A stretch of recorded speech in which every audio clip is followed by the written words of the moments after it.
Hello बच्चों, आज हम लोग आपके साथ मिले हैं ताकि हम लोग तैयारी कर सकें बीएसटी की बिजनेस स्टडीज क्लास 11th के लिए। Business studies class 11th business studies class 11th हम लोग जानते हैं कि हमारा इस बारी का जो पेपर का पैटर्न है, जो टर्म 1 हमारे एग्जाम्स हैं, वो सारे के सारे हमें एमसीक्यूज पूछे जाएंगे। क्या पूछे जाएंगे? एमसीक्यूज। और एमसीक्यूज को सॉल्व करने के लिए सबसे इम्पॉर्टेंट एक ही चीज़ है। अगर वो एक चीज़ हमें आती है तो हम लोग आसानी से अपने एमसीक्यूज, चाहे फिल इन द ब्लैंक्स की फॉर्म में हो, चाहे ट्रू एंड फॉल्स हो, चाहे मैच द फॉलोइंग हो, किसी भी तरीके का कोई भी क्वेश्चन क्यों नहीं आएगा, हमें उसका आंसर आता होगा अगर हमारे पास स्ट्रॉन्ग है हमारे क्या कॉन्सेप्ट्स। इसका मतलब सर अगर हम लोग चाहते हैं कि हमारे एमसीक्यूज सारे सही हो तो उसके लिए चैप्टर की डिटेल कॉन्सेप्ट्स जानना तो बहुत ज़रूरी है ही, ठीक है ना। तो आप कभी ये नहीं समझना कि सर एमसीक्यूज बिना कॉन्सेप्ट्स के ही हो जाएंगे, सवाल ही नहीं उठता है। पहले कॉन्सेप्ट स्ट्रांग होंगे, पहले आपको सारे के सारे मेथड्स, तरीके पता होंगे चैप्टर के अंदर है क्या, तब जाके आप सक्सेसफुली एमसीक्यू को कंडक्ट कर सकते हो, नहीं तो पॉसिबल ही नहीं है, राइट। तो आज हम लोग स्टार्ट कर रहे हैं अपना चैप्टर नंबर 1। ध्यान से सुनना, चैप्टर नंबर 1 हम लोग स्टार्ट कर रहे हैं और चैप्टर नंबर 1 के अंदर हमारे पास बहुत सारी चीज़ें हैं। बड़े ध्यान से देखना, चैप्टर नंबर 1 को कवर करने के लिए हम लोग क्या क्या करेंगे पहले ये सुनो। हम लोग चैप्टर 1 के लिए सबसे पहले हमारे पास एमसीक्यूज हैं, हमारे पास फिल इन द ब्लैंक्स भी हैं, फिल इन द ब्लैंक्स भी हैं, हमारे पास ट्रू एंड फॉल्स भी हैं, हमारे पास मैच द फॉलोइंग भी है। मैच द फॉलोइंग सर, हमारे पास बहुत सारी चीज़ें हैं करने के लिए, लेकिन आज की वीडियो में हम सिर्फ और सिर्फ चैप्टर नंबर 1 के एमसीक्यूज को समझेंगे और फिल इन द ब्लैंक्स को भी कवर करेंगे। ध्यान रखना, आज सिर्फ और सिर्फ एमसीक्यूज पे बात रहेगी और फिल इन द ब्लैंक्स को हम लोग सॉल्व करेंगे। ध्यान से सुनना, हम लोग अपने कॉन्सेप्ट्स को भी स्ट्रॉन्ग करते हुए चलेंगे यहाँ पर, ठीक है। तो चलिए स्टार्ट करते हैं chapter number 1 BST class 11th के लिए। सबसे पहले ये देखिए आप, सबसे पहले बच्चों ध्यान से देखना, पहला क्वेश्चन मैं स्टार्ट कर रहा हूं आपके साथ, बड़े ध्यान से। पहला क्वेश्चन कहता है the business activity involves dealing in goods and services on what basis. Question हमसे कह रहा है कि जब हम बिजनेस एक्टिविटी की बात करते हैं तो बिजनेस एक्टिविटी कैसे होनी चाहिए, किस तरीके के, किस बेसिस के हिसाब से होनी चाहिए। मुझे एक चीज बताओ, क्वेश्चन नंबर 1 की मैं यहाँ पर एक्सप्लेनेशन आपसे शेयर करूंगा। मान लो mister Rahul, mister X, mister Y, ये कभी ना कभी अपनी लाइफ में केबीसी खेलने गए। कौन बनेगा करोड़पति? इन भाई साहब ने जीते 25 लाख रुपए, क्या बात है। इन्होंने जीते 50 लाख रुपए और ये तो करोड़पति बन गया है, मतलब 1 करोड़ पूरे जीते। तो क्या इन लोगों का जो केबीसी में ये लोग गए थे, क्या ये इनकी मेन एक्टिविटी है? क्या यही इनका काम है? बिल्कुल नहीं। क्या केबीसी जाना रेगुलर है इनका? रेगुलरली क्या ये लोग केबीसी के नाम से ही पैसा कमाते हैं? आंसर इज नो सर, ये तो कभी का इवेंट है। केबीसी में रोज कौन जाता है सर? इसका मतलब, कहने का मतलब ये है कि बिजनेस हमेशा वो ही होता है जो कौन से बेसिस पर करा जाए, जिसकी एक्टिविटी क्या हो, नेचर में रेगुलर हो। मतलब इरेगुलर नेचर की चीज अगर हम कर रहे हैं, मान लो केबीसी में हम लोग गए, तो केबीसी में जाना हमारा रेगुलर काम है? Answer is no. तो क्या केबीसी कभी हमारे लिए बिजनेस एक्टिविटी हो सकती है? Answer is no. इसका मतलब वो काम जो हम रेगुलर करते हैं, जिसमें हम रेगुलर डील करते हैं सर, वही बिजनेस कहलाएगा। मान लो मैंने एक स्टूडेंट को बोला कि बेटा मैं कल बीएसटी की क्लास नहीं ले सकता, आप मेरे बिहाफ पे जाके जरा पढ़ा दें। तो क्या ये बच्चा कल से अपने आप को क्या बोलेगा, टीचर बोल सकता है? बिल्कुल नहीं, सवाल ही नहीं उठता, क्योंकि वो टीचिंग रेगुलर नहीं कर रहा है। बिजनेस हमेशा वही एक्टिविटी होती है जो रेगुलर बेसिस पर करी जाए। मैंने मान लो अपना पुराना मोबाइल सेल करा, क्या बेचा? पुराना मोबाइल सेल करा। मैंने बोला खराब हो गया, इसको बेचने में ही भलाई है, मैंने इसको सेल करने का सोचा। तो बच्चों बताओ, मोबाइल सेल करना क्या मेरा रोज का काम है? क्या ये मेरी रेगुलर एक्टिविटी है? Answer is no. इसीलिए मैं कह सकता हूं मोबाइल सेल करना मेरी रेगुलर एक्टिविटी नहीं है, इसलिए वो मेरे लिए बिजनेस भी नहीं कहलाएगा। इसका मतलब सर बिजनेस वो एक्टिविटी है जो कौन से बेसिस पर की जाए, वो एक्टिविटी है जो सर रेगुलर बेसिस पर की जाए। अगर हम रेगुलर कर रहे हैं तभी वो बिजनेस है, नहीं तो वो बिजनेस कहलाने वाला नहीं है। तो हमारा आंसर क्या होगा? The business activity involves dealing in goods and services. कौन से गुड्स एंड सर्विसेज को डील करना? वो गुड्स एंड सर्विसेज को डील करना जो रेगुलर बेसिस पे करे जाते हैं। तो हमारा ऑप्शन कौन सा सही है? हमारा option number C is the correct option. Business activity वो एक्टिविटी होगी जो रेगुलर बेसिस पे की जाए। इरेगुलर एक्टिविटी जो हम कभी कभार करते हैं, हम लोग मान लो लड़के लोग क्या करते हैं बच्चों, कभी कभार कुछ खाना बना लिया तो हम अपने आप को मास्टर शेफ तो नहीं कह सकते, बिल्कुल नहीं कहना चाहिए। लेकिन संजीव कपूर जो रेगुलर कुकिंग करते हैं, उनका वो काम है, वो रेगुलरली करते हैं, वो उसे बिजनेस कह सकते हैं क्योंकि वो उसे रेगुलरली करते हैं। ठीक है, question number 2, commerce includes. Commerce includes बच्चों, कॉमर्स के अंदर याद रखना दो बातें आती हैं, एक तो ट्रेड और दूसरा aids to trade. Aids to trade का मतलब होता है बच्चों ऑक्सिलरीज टू ट्रेड। कॉमर्स के अंदर दो बातें अभी के अभी मेरे साथ साथ याद करेंगे। कॉमर्स के अंदर सर दो बातें, आओ मैं तुम्हें सेकंड क्वेश्चन की फटाफट से एक्सप्लेनेशन देता हूं। देखो चैप्टर भी साथ के साथ कंप्लीट हो रहा है और हमारे एमसीक्यूज भी क्लियर हो रहे हैं। मैंने आपको कहा है एमसीक्यूज क्लियर करने के लिए कॉन्सेप्ट्स को जानना जरूरी है। तो जब भी बच्चों कॉमर्स की बात आए तो दिमाग में घंटी बजनी चाहिए दो नामों से। क्या sir? Commerce includes number 1 trade, याद कर लो साथ के साथ ही, आगे के लिए कुछ नहीं छोड़ना हमने, ट्रेड और ऑक्सिलियरीज टू ट्रेड। ऑक्सिलियरीज जिसको हम एड्स टू ट्रेड भी बोलते हैं, एड्स टू ट्रेड। बच्चों ये दोनों एक्टिविटीज को अगर मैं टोटल कर दूं, ट्रेड और ऑक्सिलरीज टू ट्रेड को, तब जाके मैं उसे कहता हूं कि ये मेरे लिए कॉमर्स बन गया। कॉमर्स में ये दोनों बातें आती हैं। ट्रेड का मतलब और कुछ नहीं है, buying and selling of goods and services. Buying and selling of goods and services किस लिए? टू अर्न क्या? To earn profits. प्रॉफिट्स कमाने के लिए जब हम गुड्स सेल और परचेज की बात करते हैं, माल को बेचने की बात करते हैं, सर्विसेज को बेचने की बात करते हैं, तो हम ट्रेड की बात कर रहे हैं। लेकिन बच्चों ऑक्सिलरीज टू ट्रेड का मतलब क्या है? ऑक्सिलरीज वर्ड का मतलब भी बच्चों होता है हेल्प। एड्स का मतलब भी जैसे हेल्प होता है, ऑक्सिलरीज का मतलब भी क्या है? हेल्प है। इसका मतलब इस ट्रेड को, buying and selling of goods and services को सक्सेसफुली पूरा करने के लिए, कि हमारा सामान आसानी से बिक जाए, उसको अच्छे तरीके से कंडक्ट करने के लिए कुछ हेल्प चाहिए होती है। जैसे कि माल को इधर से उधर लेके जाने के लिए ट्रांसपोर्टेशन चाहिए होता है, बिल्कुल चाहिए होता है सर। माल को स्टोर करना है, हमने बहुत सारा माल खरीद लिया, उसको कहीं रखना होगा ना, तो उसके लिए हमें वेयर हाउस चाहिए होता है, बिल्कुल चाहिए होता है वेयर हाउस सर। बिजनेस को बढ़ाने के लिए, माल को बनाने के लिए हमें फाइनेंस की जरूरत होती है, बिल्कुल होती है सर। और बताओ बच्चों, माल को प्रमोट करने के लिए, अपनी सेल्स को बढ़ाने के लिए हमें एडवर्टीजमेंट की जरूरत पड़ती है।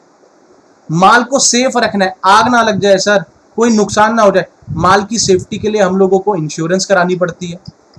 तो ये जो सब चीजें हैं, इंश्योरेंस कराना सेफ्टी के लिए, पैसों के नीड्स के लिए फाइनेंस की जरूरत होना, बैंक की जरूरत होना, अपने सामान को प्रमोट करने के लिए एडवर्टीजमेंट की जरूरत होना, माल को इधर से उधर लेके जाने के लिए ट्रांसपोर्टेशन चाहिए, माल को सेफली रखने के लिए वेयर हाउस चाहिए। ये सब चीजें ट्रेड को सक्सेसफुली करने के लिए हेल्प करती हैं कि नहीं करती हैं? बिल्कुल हेल्प करती हैं। इसीलिए इनको ऑक्सिलरीज टू ट्रेड कहा जाता है।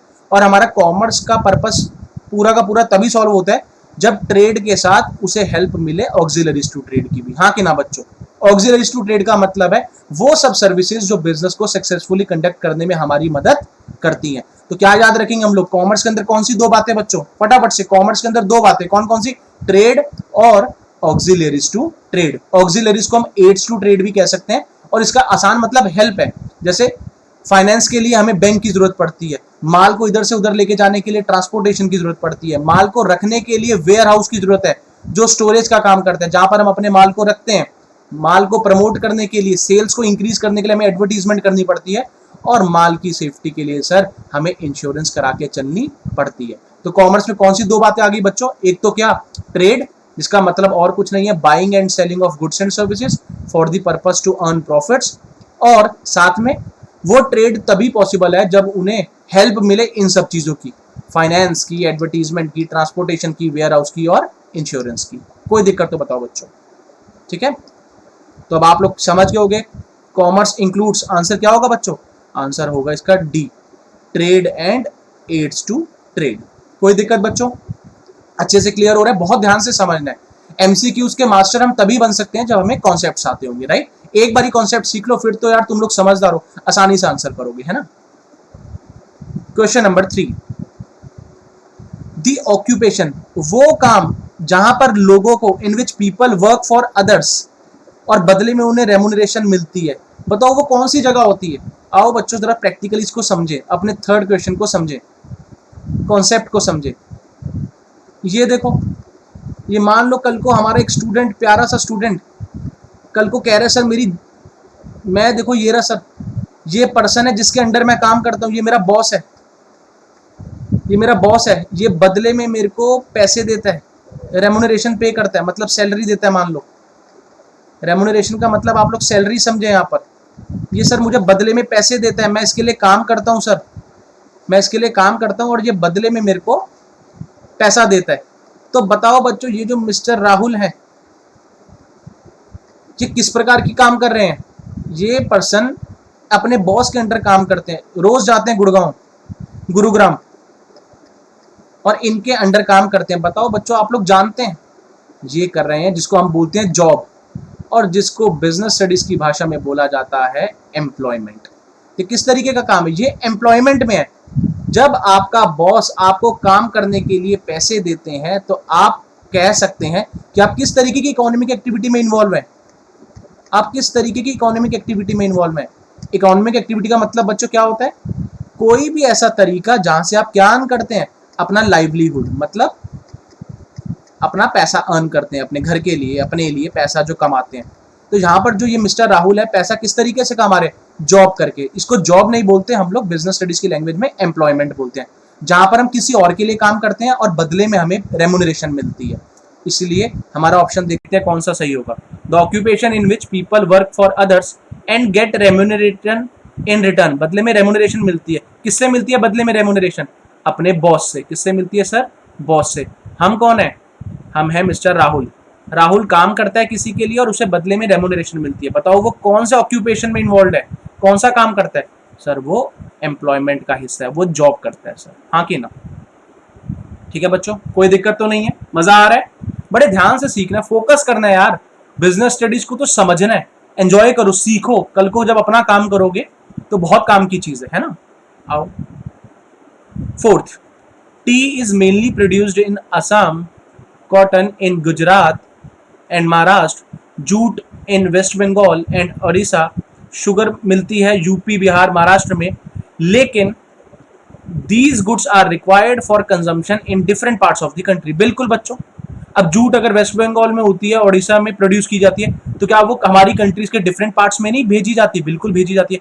कॉटन गुजरात बनाता है, महाराष्ट्र में मिलती है, तो क्या वो दिल्ली वगैरह में नहीं आती? हर जगह पे माल पहुंचता है। तो बताओ उस माल को इधर से उधर पहुंचाने के लिए, मान लो टी असम में उगती है, बिल्कुल बनाई जाती है, उगती है, तो असम से दिल्ली भी तो आती होगी, बिल्कुल आती है।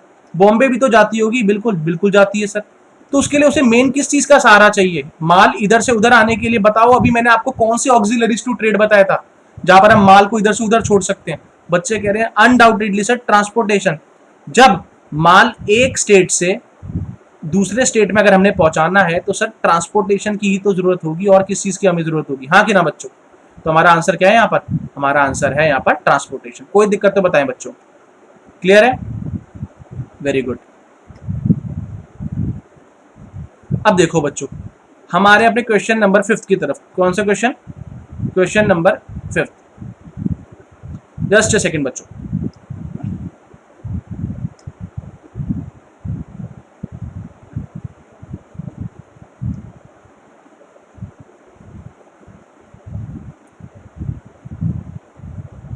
ये देखो बच्चों, क्वेश्चन नंबर 5। क्वेश्चन नंबर 5 हमें क्या कहते हैं sir? Commerce includes 2 types of activities. बच्चे कह रहे हैं अरे सर ये तो बहुत आसान है, ये तो हमने सीखा है अभी अभी। कॉमर्स में कौन सी 2 बातें बताई थी? ट्रेड और ऑक्सिलरीज टू ट्रेड। तो अनडाउटेडली हमारा ऑप्शन कौन सा ही है? Option number B, trade and auxiliaries to trade. Trade का मतलब क्या बताया था बच्चों? Buying and selling of goods and services for the purpose to earn profits. और ऑक्सिलरीज मतलब जो ट्रेड करने में हमारी क्या करता है? जो ट्रेड करने में हमारी हेल्प करता है ना बच्चों? Very good. Question number 6। Usually goods are not sold और कंज्यूम्ड इमीडिएटली आफ्टर प्रोडक्शन। बिल्कुल सच बात है बच्चों। They are held in stock to make them available as and when required for this purpose dash is important. बिल्कुल बच्चों, ध्यान से देखना क्वेश्चन नंबर 6 क्या कह रहा है।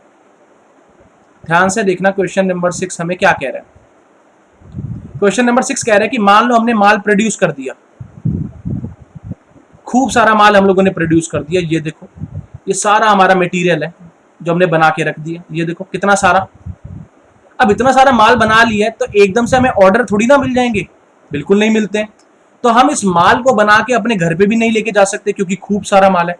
तो इस माल को कहीं ना कहीं तो क्या करके रखना पड़ता है बच्चों, कहीं ना कहीं तो स्टोर करके रखना पड़ेगा कि नहीं रखना पड़ेगा, बिल्कुल रखना पड़ेगा सर।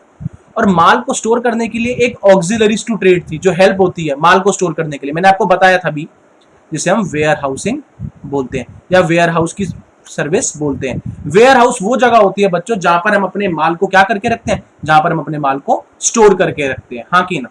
तो हमारा आंसर यही है यहाँ पर कि सर माल बना तो हम लेते हैं लेकिन एकदम से वो अवेलेबल नहीं होता है। जब जब उसकी रिक्वायरमेंट होती है जब तक हम उसे इस्तेमाल करते हैं, बाकी समय के लिए हम उसे कहीं पर रख लेते हैं अपने पास स्टोर करके।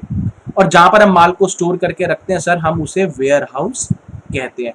वेयर हाउसिंग वो जगह है जो माल को स्टोर करने के काम आती है सर, हाँ कि ना बच्चों। ठीक है, बहुत ध्यान से देखना आपने, स्टोर करने के काम आती है। नेक्स्ट बच्चों, ध्यान से देखो बच्चों,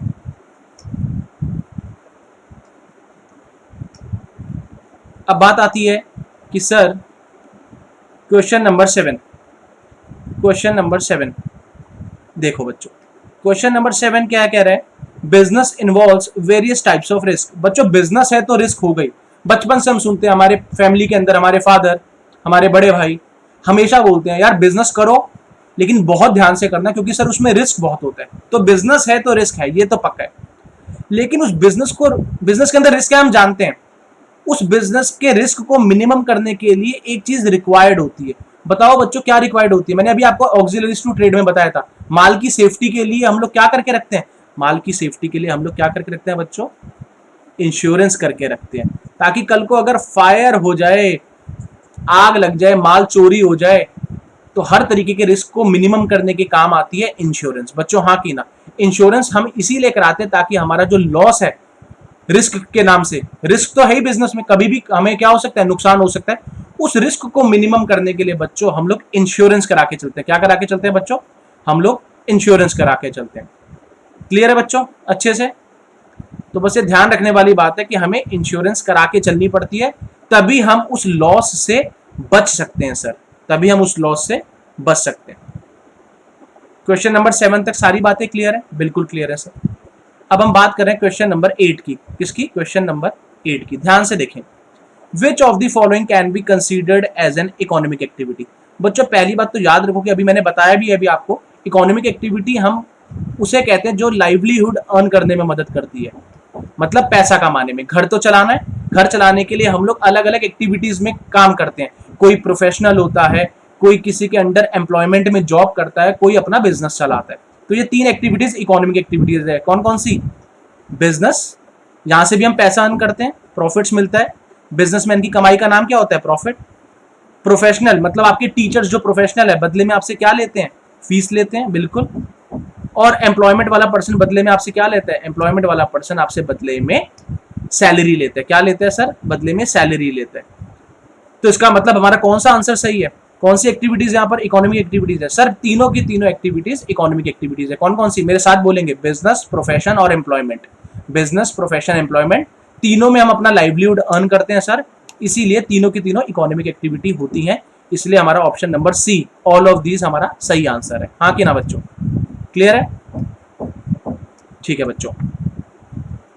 क्वेश्चन नंबर 9, क्वेश्चन नंबर 9 बच्चों, cattle breeding farms, poultry farms, fish hatchery, ये कौन सी इंडस्ट्री के अंदर आते हैं बच्चों, कौन सी इंडस्ट्री के अंदर आते हैं, मैं आपको बताता हूं। जब भी हम बात करते हैं कि भाई रिप्रोडक्शन की बात करते हैं, किसकी बात करते हैं बच्चों, रिप्रोडक्शन की। रिप्रोडक्शन का मतलब मल्टीप्लिकेशन है, रिप्रोडक्शन का मतलब है मल्टीप्लिकेशन। जैसे एक हेन से बहुत सारे हेन्स हो गए, हाँ कि ना। चिकन होते हैं ना, चिकन हम खाते हैं कि नहीं खाते हैं बच्चे, जो लोग खाते हैं खुद बताओ, क्या मार्केट में एक ही चिकन अवेलेबल होता है, बिल्कुल नहीं। तो वहां पर उनका रिप्रोडक्शन, मल्टीप्लिकेशन करा के क्या करा जाता है, ब्रीडिंग कराई जाती है, ताकि एक से बहुत सारे हेंस अवेलेबल हो जाए, हाँ कि ना बच्चों। एग्स आप देखते हो हर जगह पर एग मिलते हैं, तो क्या होता है, उनका रिप्रोडक्शन होता है, हेंस का रिप्रोडक्शन होता है, तब जाके ये एक से ज्यादा में कन्वर्ट होती हैं। उन इंडस्ट्रीज को जहां पर रिप्रोडक्शन हो रही है, जहां पर एक से ज्यादा चीजें बन रही हैं, उसे हम लोग जेनेटिक इंडस्ट्री कहते हैं। कौन सी इंडस्ट्री? जेनेटिक, जहां पर रिप्रोडक्शन मतलब मल्टीप्लीकेशन हो रहा है, चाहे फिर वो चिकन का हो, एग का हो, मीट का हो। एक गोट से और गोट्स आती है कि नहीं आती है रिप्रोडक्शन के थ्रू? बिल्कुल आती है बच्चों, उसे हम जेनेटिक इंडस्ट्री कहते हैं। मल्टीप्लीकेशन, ये वर्ड आप याद रखें, मल्टीप्लीकेशन ही तो हो रहा है एक हेन के थ्रू, और और एक फिश के थ्रू, और फिशेस, मल्टीप्लीकेशन, रिप्रोडक्शन, हाँ कि ना बच्चों। उस इंडस्ट्री को हम लोग जेनेटिक इंडस्ट्री कहते हैं। कौन सी इंडस्ट्री कहते हैं बच्चों? जेनेटिक। तो हमारा आंसर यहाँ पर क्या रहेगा? जेनेटिक। चाहे कैटल ब्रीडिंग की बात करें, पोल्ट्री फार्म्स की बात करें, फिशेस की बात करें, ये वो इंडस्ट्रीज है जहां पर रिप्रोडक्शन होता है। 1 से 10, 100, इतनी सारी हम फिशेस भी हम लोग कर लेते हैं, हाँ कि ना बच्चों? बिल्कुल करते हैं। 10th, which of the following creates form utility? इनमें से कौन सी चीज फॉर्म यूटिलिटी क्रिएट करती है? बच्चों फॉर्म यूटिलिटी का मतलब क्या होता है? फॉर्म यूटिलिटी का मतलब पहले समझो। कौन सी यूटिलिटी? सर क्वेश्चन कह रहा है फॉर्म यूटिलिटी क्या होती है? बच्चों फॉर्म यूटिलिटी का मतलब है conversion of raw materials into finished goods. बिल्कुल बच्चों, जैसे कि मान लो ये पोटैटोज हैं, ये पोटैटोज होते हैं रॉ मटेरियल। ये रॉ मटेरियल का इस्तेमाल करता है फैक्ट्री वाला एक पर्सन, जो इन पोटैटोज को कन्वर्ट करता है, हाँ कि ना? कन्वर्ट करता है किसके अंदर? जो बच्चों हम चिप्स खाते हैं कि नहीं खाते हैं? बच्चे कह रहे हैं बिल्कुल खाते हैं सर। लेस खाते हो कि नहीं खाते हो? तो खुद बताओ। पोटैटोज को कन्वर्ट करके हम लोगों ने एक और नया ही प्रोडक्ट बना लिया। तो बताओ, हमने रॉ मटेरियल मतलब पोटैटोज को कन्वर्ट करा और नया फिनिश गुड्स मतलब लेस बना दिए। तो हमने कन्वर्ट करा रॉ मटेरियल को किसके अंदर बच्चों? फिनिश गुड्स के अंदर, और मोर यूजफुल प्रोडक्ट के अंदर। जैसे कॉटन होती है, उस कॉटन प्रोड्यूस होती है, और कॉटन प्रोड्यूस होने से हम उसको कॉटन की किस में कन्वर्ट कर देते हैं? शर्ट में। तो यहाँ पर भी कन्वर्जन हो रहा है कि नहीं हो रहा है? बच्चे कह रहे हैं बिल्कुल कन्वर्जन हो रहा है, कॉटन इंटू कॉटन शर्ट्स, बिल्कुल। तो अलग सी फॉर्म में हम लोग कन्वर्ट हो रहे हैं कि नहीं हो रहे हैं? बिल्कुल हो रहे हैं। तो ये काम कहां पर होता है? जहां पर हम कन्वर्जन की बात करते हैं, रॉ मटेरियल को कन्वर्ट करने की बात करते हैं फिनिश गुड्स में। वो काम तो सर और कहां होता होगा? कहां पर ही होता होगा सर? इंडस्ट्री में। तो हम कह सकते हैं industry creates form utility. Industry create form utility, क्योंकि इंडस्ट्री वो प्लेस है जहां पर हम कन्वर्ट करते हैं रॉ मटेरियल्स को फिनिश गुड्स के अंदर, नए नए प्रोडक्ट्स बना देते हैं रॉ मटेरियल की मदद से, उसको कन्वर्ट करते हैं। तो हम कह सकते हैं industry creates form utility. Industry creates form utility. ठीक है बच्चों? तो फॉर्म यूटिलिटी में हम लोग किसको टिक करेंगे? इंडस्ट्री को, क्योंकि इंडस्ट्री के अंदर ही कन्वर्जन होता है, हाँ कि ना? ठीक है, देखो बच्चों आगे 11th, which of the following is a cause of business risk? बच्चों बिजनेस रिस्क है, बिल्कुल होता है। पहले एक बार फटाफट से समझे बिजनेस रिस्क का मतलब, बड़े ध्यान से देखना, याद करो कॉन्सेप्ट्स प्लस एमसीक्यूज, तभी पॉसिबल होगा, हाँ कि ना? ये देखो सर, बिजनेस रिस्क बताओ क्या होता है? बच्चों बिजनेस में रिस्क है, ये तो हम जानते ही हैं, लेकिन अगर मैं आपसे पूछूं ना बिजनेस रिस्क क्या होता है, तो आप कहोगे सर बिजनेस में कभी भी क्या होने के चांसेस है? लॉस। तो लॉस तो अपने आप में बिजनेस रिस्क हो गया, ये तो हम बचपन से जाते हैं। सर नुकसान हो गया, हम प्रॉफिट सोच के बैठे थे, हमें लॉस हो गया, तो ये एक बिजनेस का क्या ही है? रिस्क। लेकिन बच्चों इसको मैं रिस्क 1 बोलता हूं, क्योंकि दूसरा रिस्क भी है। कौन सा? हम लोग सोच के बैठे थे कि हमें 4 लाख रुपए इस महीने में हम प्रॉफिट कमाएंगे। कितने का प्रॉफिट कमाएंगे? 4 लाख रुपीज का।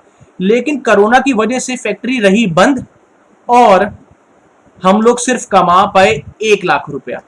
ध्यान से सुनना, इस पहले केस में तो हमने लॉस ही बियर करा है, लेकिन इस वाले केस में एक्सपेक्टेड प्रॉफिट कितना था? 4 लाख का। 1 लाख रुपए का ही सिर्फ प्रॉफिट कमा पाए, लॉस नहीं कमाया है। कमाया तो प्रॉफिट ही है, लेकिन कितना सोचा था हम लोगों ने? 4 लाख रुपीस का, और प्रॉफिट हुआ सिर्फ कितने का? 1 लाख रुपए का। तो इसको हम बोलते हैं इनएडिक्वेट प्रॉफिट्स। इनएडिक्वेट प्रॉफिट्स मतलब सर जितना सोचा था उससे कम, उससे कम। इसको भी हम लोग बिजनेस रिस्क ही कहते हैं। तो बिजनेस रिस्क में हमेशा 2 बातें याद रखनी है, पहला कि लॉस हो सकता है सर, दूसरा जितना प्रॉफिट सोचा है उससे कम अगर हम अर्न कर रहे हैं, उसे भी हम बिजनेस रिस्क ही कहते हैं बच्चों। आओ अपने क्वेश्चन को सॉल्व करते हैं। विच of the following is a cause of business risk? बच्चों ह्यूमन कॉज की वजह से, ह्यूमन कारणों की वजह से भी, हमारा स्टाफ अगर केयरलेस है, अगर वो केयरलेस है तो उसकी वजह से भी हमें क्या हो सकता है? बिजनेस रिस्क हो सकता है। बिल्कुल, वो उसने चोरी कर ली, कोई ना कोई उसने घपला कर लिया, तो हो गया ना ह्यूमन कॉज की वजह से बिजनेस रिस्क, बिल्कुल हो गया। नेचुरल कॉज, बच्चों कोरोना आ गया, कोरोना नेचुरल कॉज है कि नहीं है? बच्चे कह रहे बिल्कुल सर नेचुरल कॉज ही है। उसकी वजह से बताओ क्या हुआ? उसकी वजह से हमें नुकसान हो गया, तो बिजनेस रिस्क तो नेचुरल वजह से भी हो सकता है। बिल्कुल सर।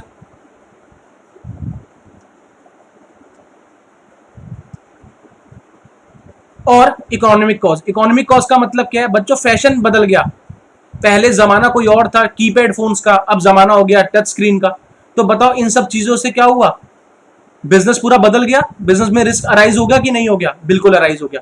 तो ये तीनों के तीनों रीजंस हैं बिजनेस रिस्क होने के। कौन कौन से? ह्यूमन कॉज, नेचुरल कॉज और इकोनॉमिक कॉज। इकोनॉमिक कॉज का मतलब है टेस्ट एंड प्रेफरेंस बदल जाना, लोगों का फैशन सेंस बदल जाना।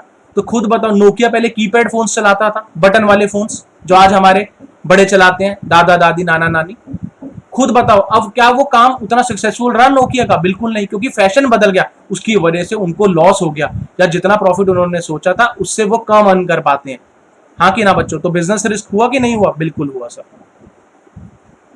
नेक्स्ट देखो, which type of business risk results in no profits to the business? ऐसा कौन सा बिजनेस रिस्क है जिसके अंदर लॉस होगा ही होगा, हम बच ही नहीं सकते हैं, बचने का चांस ही नहीं है? Uncontrollable risk. अनकंट्रोलेबल रिस्क बच्चों सिर्फ और सिर्फ प्योर रिस्क होते हैं, जिसमें हम चाह कर भी, कोई कैलकुलेशन लगाने के बाद भी बच नहीं सकते हैं बच्चों। होते हैं ना कुछ ऐसे रिस्क, जैसे स्पेकुलेटिव रिस्क है, जैसे शेयर मार्केटिंग है, वहां पर अगर हम अपना ज्ञान लगाएं, बुद्धि लगाएं, एक्सपीरियंस लगाएं, तो वहां पर बचा भी जा सकता है। बिल्कुल बच्चों, बड़े बड़े इन्वेस्टर्स बताओ मिलियनियर्स बन गए, हाँ कि ना? लेकिन जो प्योर रिस्क होते हैं, हम चाह कर भी उसमें प्रॉफिट कमा ही नहीं सकते, उसमें तो हम डूबेंगे ही डूबेंगे, क्योंकि sir pure risk uncontrollable risk है। कौन से रिस्क है? अनकंट्रोलेबल रिस्क, हम चाह कर भी उससे बच नहीं रख सकते। ठीक है, ध्यान रखना हमेशा, प्योर रिस्क वो रिस्क है जिससे चाह कर भी बचा नहीं जा सकता बच्चों। तो क्वेश्चन यही कह रहा है कि ऐसा कौन सा बिजनेस रिस्क है जहां से हम बच सकते ही नहीं है? तो प्योर रिस्क ऐसे रिस्क होते हैं जहां पर बचा नहीं जा सकता, ये अनकंट्रोलेबल है। Next, trade is an essential part of commerce. बिल्कुल बच्चों, हम जानते हैं कॉमर्स में दो ही बातें तो आती थी, ट्रेड और ऑक्सिलरीज टू ट्रेड। क्वेश्चन में बोल रहा है trade is an essential part of commerce, it refers to क्या? ट्रेड का लेना देना किससे ही था बच्चों? सेलिंग से था कि नहीं था? बिल्कुल, सामान को बेचना और खरीदना और प्रॉफिट अर्न करना। तो ऑप्शन तो इसका बड़ा ही क्लियर है, प्रोफेशन से इसका कोई लेना देना नहीं है, स्मॉल बिजनेस से भी लेना देना वाली बात नहीं है, नन ऑफ दीज भी नहीं है। तो यहां पर ऑप्शन हमारा ट्रेड का लेना देना सेलिंग से ही है, सेल से ही है, तो हम कह सकते हैं इट रेफर्स टू सेल। कोई दिक्कत तो नहीं बच्चों, ट्रेड का मतलब ही सामान बेचना होता है बच्चों, तो सामान बेचने के लिए तो हम सेल की बात ही करेंगे ना। 14th क्वेश्चन बच्चों, विच of the following is not concerned with profession? इनमें से कौन सी बात प्रोफेशन से लेना देना जिसका नहीं है? बच्चों प्रोफेशन होता है जैसे कि कोई टीचर हो गया, डॉक्टर हो गया, आर्किटेक्चर हो गया, इंजीनियर हो गया, ये प्रोफेशनल लोग होते हैं, तो कोड ऑफ कंडक्ट को तो वो फॉलो करते हैं बिल्कुल। अगर एक प्रोफेशनल बंदा है तो उसके अपने कुछ रूल्स एंड रेगुलेशंस होते होंगे, रूल्स एंड रेगुलेशंस को ही हम लोग कोड ऑफ कंडक्ट भी कहते हैं। क्या उनके पास स्पेशलाइज्ड बॉडी ऑफ नॉलेज होती होगी? बिल्कुल बच्चों, डिग्री होती होगी, डॉक्टर के पास एमबीबीएस की, टीचर के पास चार्टर्ड अकाउंटेंसी की, एमकॉम की, एमबीए की, हाँ की ना? प्रॉपर होती होगी बिल्कुल, उनके पास प्रॉपर एक फॉर्मल ट्रेनिंग होती होगी, तब जाके वो प्रोफेशनल बनते हैं। तो कौन सी चीज नहीं है? कौन सी चीज नहीं है? यहाँ पर यही क्वेश्चन ने पूछा कि प्रोफेशन का लेना देना किस चीज से नहीं है? तो प्रोफेशन का लेना देना manufacturing of goods and services से नहीं है। ऑब्वियसली बच्चों, प्रोफेशनल बंदा डॉक्टर को कभी देखा है फर्नीचर बनाते हुए? किसी टीचर को देखा है रफल लेस बनाते हुए, कोई और चीज मैन्युफैक्चर करते हुए? सवाल ही नहीं उठता। तो ये तीन बातें तो यहाँ पर अप्लाई होती हैं प्रोफेशनल के लिए, लेकिन manufacturing of goods and services का लेना देना प्रोफेशन से है ही नहीं सर, हाँ की ना? ठीक है बच्चों। 15th बच्चों, आपको डिटेल सॉल्यूशन मिल सकते हैं, आप एप्लीकेशन डाउनलोड कर लेना, कॉमर्स सीखो। ठीक है, मैं आपका लिंक उसका शेयर करूंगा नीचे डिस्क्रिप्शन में, आप वहां से इसके डिटेल सॉल्यूशंस भी शेयर कर सकते हैं, मेरे से ले सकते हैं। ठीक है बच्चों, ठीक है। Question number 15, dash is one of the most बच्चों हमने कहा था ना आज हम लोग क्या एमसीक्यूज और फिल इन द ब्लैंक्स करेंगे, तो पहले 14 क्वेश्चंस में हम लोगों ने एमसीक्यूज डिस्कस करें, लॉजिक्स भी सीखे और उसके आंसर्स भी करें। अब क्वेश्चन नंबर 15 से लेकर 20 तक हम लोग फिल इन द ब्लैंक्स करेंगे, ठीक है। Dash is one of the most important methods of promoting the sales.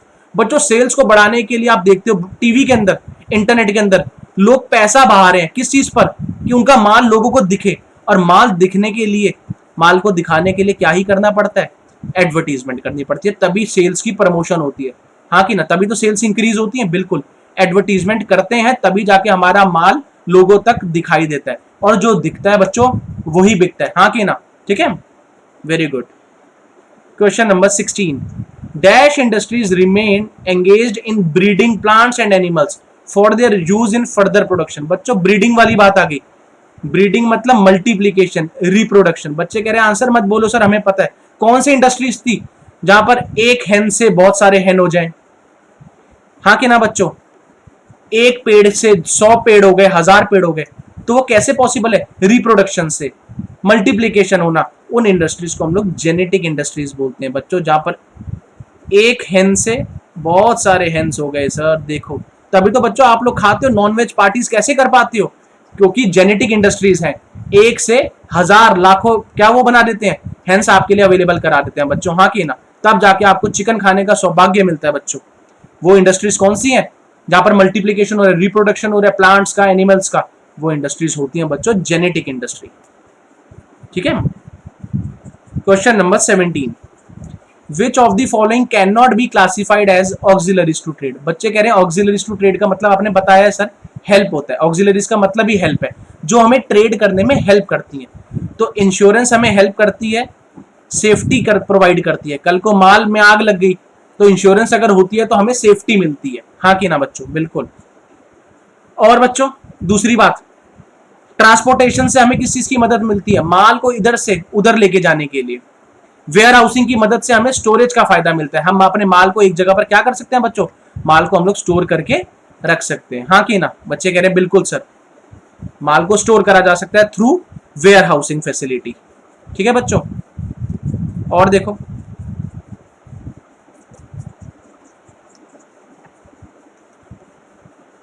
Where housing में हम स्टोरेज कर सकते हैं सर, हाँ कि ना, माल को रखेंगे स्टोरेज, ट्रांसपोर्टेशन के थ्रू माल इधर से उधर जा सकता है, और इंश्योरेंस से सेफ्टी होती है, माल में कल को आग लग जाएगी, चोरी हो जाएगी तो हमें सेफ्टी मिलती है।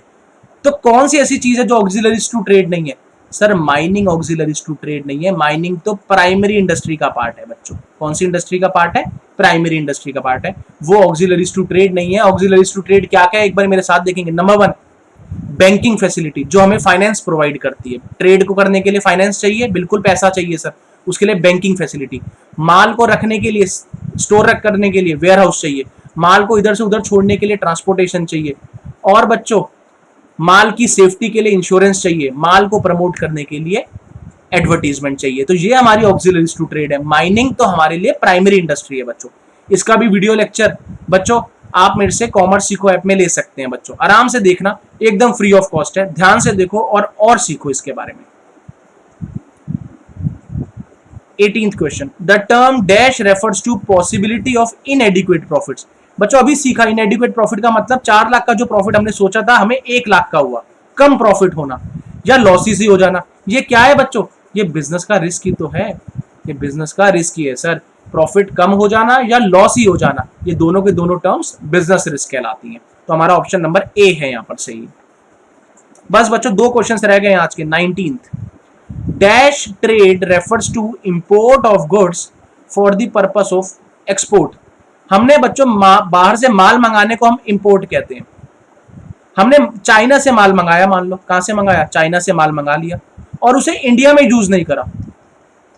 हमने अपने लिए मंगाया तो नहीं है, चाइना से माल मंगा लिया, इंडिया में आया और चाइना से माल मंगा के इंडिया में यूज ना करके चाइना से जो माल हमने मंगाया है उसे बाहर मान लो यूएसए में क्या कर दिया, एक्सपोर्ट कर दिया। यही हमारा क्वेश्चन है कि हम लोग बाहर से माल मंगाते हैं, खुद इस्तेमाल नहीं करते, दूसरी कंट्री में भेज देते हैं। उसको हम क्या कहते हैं, उसको बच्चों हम लोग एंट्रीपोर्ट कहते हैं। उसको हम लोग क्या कहते हैं बच्चों, हम लोग उसको सर एंट्रीपोर्ट कहते हैं। क्या कहते हैं, एंट्रीपोर्ट। कोई दिक्कत तो बताएं बच्चों, क्लियर है। इसे हम कहते हैं एंट्रीपोर्ट। एंट्रीपोर्ट का मतलब है किसी बाहर की कंट्री से माल मंगाओ, उसे अपनी कंट्री में यूज मत करो, उसे दूसरी कंट्री में भेज दो, उसे हम लोग एंट्रीपोर्ट कहते हैं, एंट्रीपोर्ट। क्लियर है बच्चों अच्छे से? बच्चे कह रहे हैं बस सर मजा आ रहा है बहुत ज्यादा। तो बच्चों सीखने वाली बातें हैं, तो सीखोगे तो मजा तो आएगा। Last question sir, last question sir, इसका आंसर 19 का एंट्रीपोर्ट था। चाइना से माल मंगाया इंडिया के अंदर, लेकिन इंडिया में यूज नहीं करा, चाइना से माल मंगा के फर्दर उसे यूएसए में भेज दिया, उसे हम एंट्रीपोर्ट कहते हैं। सर आज का लास्ट क्वेश्चन कराइए। Business risk is not likely to arise due to, business risk इनमें से कौन सी वजह से नहीं होता है? बच्चों अगर एम्प्लॉय ने डिसऑनेस्टी करी तो ये तो ह्यूमन कॉज हो गया, अभी सीखा था, ह्यूमन की गलती की वजह से बिजनेस रिस्क हो गया, उसकी डिसऑनेस्टी, लालची इंसान निकला, धोखेबाज, तो उसकी वजह से रिस्क हो गया कि नहीं हो गया? बिल्कुल हो गया। गवर्नमेंट ने पॉलिसीज बदल दी बच्चों, टैक्सेस बढ़ गए, जिसकी वजह से प्रोडक्शन कॉस्ट बढ़ गई, माल हमारा महंगा बनने लगा, तो उसकी वजह से भी प्रॉफिट पर असर आएगा कि नहीं आएगा? बिल्कुल आएगा सर। पावर फेलियर बच्चों, पावर फेलियर होने की वजह से हम प्रोडक्शन कर ही नहीं पाए, उसकी वजह से भी लॉस हो गया, बिजनेस रिस्क हो गया। तो इन तीनों रीजंस की वजह से तो बिजनेस रिस्क हो रहा है सर। तो कौन सी वजह से नहीं हो रहा है बिजनेस रिस्क? क्वेश्चन ने यही पूछा है कि business risk is not likely to arise due to good management. बच्चों गुड मैनेजमेंट की वजह से कभी हमें रिस्क हो सकता है? बिल्कुल भी नहीं सर। मैनेजमेंट तो जितनी अच्छी होगी उतना अच्छा सक्सेसफुल हमारा बिजनेस चलता रहेगा, हाँ के ना बच्चों? तो बच्चों आज देखो कितनी खुशी की बात है, बच्चे कह रहे हैं मजा आ गया सर, आज हम लोग कितने हैप्पी, हम क्या बताएं आपको। हैप्पी क्यों है सर? हम लोगों ने आज से क्योंकि सर सितंबर आ गया है सर, आज से हम चैप्टर नंबर 1 को हमने देखा, हमने चैप्टर नंबर 1 के एमसीक्यूज करे सर, हमने उसके फिल इन द ब्लैंक्स को देखा, कॉन्सेप्ट समझे सर, सबसे इंपॉर्टेंट बात है कॉन्सेप्ट समझा। कॉन्सेप्ट के बाद इनको करने का सर मजा ही एकदम अलग था, हाँ के ना बच्चों? तो बिल्कुल चिंता नहीं करनी है, आज हम लोगों ने चैप्टर नंबर 1 के फिल इन द ब्लैंक्स करें, एमसीक्यूज करें, नेक्स्ट वीडियो में हम लोग इसके मैच दी फॉलोइंग करेंगे, साथ में ट्रू एंड फॉल्स करेंगे। उसके बाद सेम चीज हम लोग chapter number 2, chapter number 3, 4, 5 and 6 जो आपका टर्म 1 का सिलेबस है, हम उसे पूरा इस तरीके से ही कवर करने वाले हैं। ठीक है बच्चों, घबराना नहीं है, फुल मार्क्स आएंगे अगर कॉन्सेप्ट स्ट्रांग होंगे। मैं फिर बोल रहा हूं, MCQs, fill in the blanks, true and false हम कर ही नहीं सकते जब तक हमें हमारे सब्जेक्ट में मजा नहीं आ रहा है सर। ठीक है, तो बच्चों बहुत ध्यान से लगे रहो, मैं आपके साथ काम करता चलूंगा, आप लोग इसको देखें, इसको रिवाइज करें, नोट्स देखें, और ये पीडीएफ का लिंक आपको कॉमर्स सीखो ऐप पे मिलेगा बच्चों। ऐप को डाउनलोड करना बहुत जरूरी है, क्योंकि वहीं पर ऐप के अंदर आपको बच्चों एक तो इसका पीडीएफ मिल जाएगा बच्चों, इस पीडीएफ की डिटेल्ड एक्सप्लेनेशन भी जिस बच्चे को चाहिए उसको एक्सप्लेनेशन भी मिल जाएगी, और सर उसे मल्टीपल किस्म के टेस्ट मिल जाएंगे और एमसीक्यूज भी मिल जाएंगे, उसे पूरी की पूरी रिवीजन बुक भी मिल जाएगी टर्म 1 की बच्चों, रिवीजन बुक भी मिलेगी, चैप्टर नंबर 1 से लेकर 6 तक रिवीजन बुक मिलेगी, जिसकी कोई कॉस्ट नहीं है बच्चों, बिल्कुल फ्री ऑफ कॉस्ट है, आप लोग बस पढ़ाई करें दिल से। ठीक है, तो बस आज के लिए इतना ही है, ऑल द बेस्ट। जिस लगन से, जिस मेहनत से आप लोगों ने आज का लेक्चर देखा है, सारे लेक्चर्स ऐसे देखने, समय बहुत कम बचा है, इंटरेस्ट से पढ़ो बस, फिर तो नंबर आना ही है, कोरोना भी नहीं रोक सकता हम लोगों को। ठीक है बच्चों, ठीक है, ऑल द बेस्ट।